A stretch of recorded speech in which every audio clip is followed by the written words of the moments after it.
Are you ready to hear a scary story? Okay, then close your eyes, turn off the lights, and listen. There was once a house that screamed in the night. It wasn't the type of scream that was loud and drawn out like the scream of a woman who had just seen a ghost. It was more like the high-pitched yelp of someone who had just stepped on a Lego, the kind of sound that makes you wince. But it came from somewhere deep within the house, and every time it happened, it sounded closer than the last. The house was an old one, a big rambling Victorian with peeling paint and overgrown ivy. No one lived there anymore. In fact, no one had lived there for years. Townspeople said it was haunted, but no one knew by what or why. All they knew was that sometimes when the moon was just right, they could hear it screaming. One day a young couple decided they didn't care if it was haunted or not. They bought the house for cheap and moved right in. The first night went by without incident, but on the second night they heard it. Just before midnight, they were sitting on the couch watching TV when they heard it. A blood-curdling scream followed by heavy footsteps in the attic above them. The man turned pale, and his hands started shaking. He tried to act brave and casual, but his wife saw the fear in his eyes. She reached over and squeezed his hand. They sat in silence, listening for a few minutes, but nothing happened. Then suddenly they heard a crash followed by more footsteps. This time they were coming from the floor above them. My husband and I looked at each other, she later told her therapist, and I think we both knew we should leave. But something made us stay. Maybe it was the challenge of facing our fears, or maybe it was just that neither of us had ever backed down from a fight with our spouse. I didn't hear anything else that night, but after that, things started to happen more and more often. They would be eating dinner when plates and silverware would start flying through the air. Sometimes at night they would wake up to find their bed shaking violently. And every now and then, they would hear those footsteps again, pacing back and forth directly above their bedroom.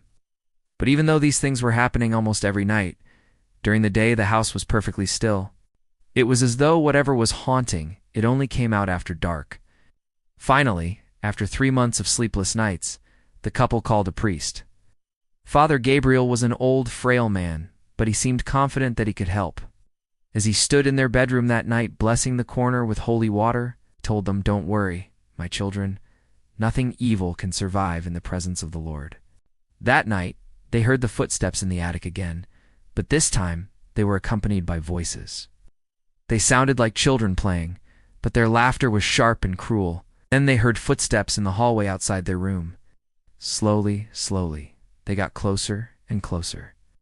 As they stood there listening, Father Gabriel suddenly raised his head, his eyes wide with terror. "My God," he cried out, "whatever is up there is coming for me." The last thing the couple remembered was seeing the priest drop to his knees, and then everything went black. When they woke up, they found the priest lying dead on the floor. His eyes were wide open and staring. A single drop of blood hung from his nose. But the most disturbing thing was the look on his face. He wasn't scared or in pain. He was smiling. They called the police, but they didn't find anything unusual. The priest had died, they said, of a heart attack. There was no evidence of foul play, and so they let it go at that. But the next night, they heard the footsteps again. They were coming from inside their closet. When they opened the door, it was empty. Time they turned their backs, they heard the footsteps following them around the room. Finally, they ripped the closet door off its hinges. Behind it, they found a narrow passageway leading into the wall. It must have been used for storage, the wife said, because she couldn't see any other purpose for it. But the moment she stepped inside, the floor gave way under her feet, and she tumbled down into darkness. Her husband reached in and grabbed her ankle, but it was too late. She had fallen too far, and there was nothing he could do to stop her. Her leg was broken, and she couldn't move. The only thing she could do was scream. And then she heard his voice. It was right above her, whispering in her ear, "Why did you come here?" She tried to answer, but all that came out was a strangled cry. Suddenly, strong arms lifted her up and carried her away. She never saw her husband again.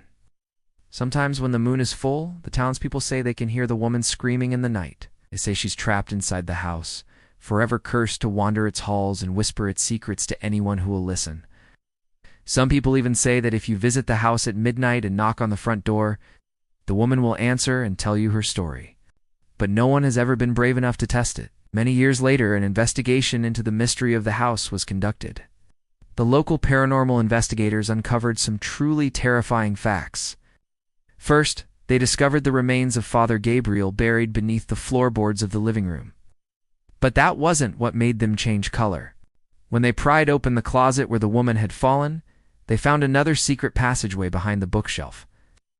The lead investigator stepped into the darkness and came face to face with a skeleton wearing a priest's collar. Then they found a hidden room filled with children's bones. And that's when they knew the truth about the house. The house wasn't haunted by just one spirit. It was haunted by many. And whoever was responsible for their deaths was still there, hiding in the shadows, waiting for someone to come along and join them in their eternal torment. Those paranormal investigators never finished their work. They fled the house in terror, never looking back. And since then, it stood empty and abandoned, a monument to the evil that lies within. Now, I don't know about you, but I think I need to lie down after hearing that story. If you liked this video, please give it a thumbs up and share it with your friends. And if you haven't done so already, please subscribe. Now it's time for bed. Make sure your door is locked and your closet is empty. Have a good night.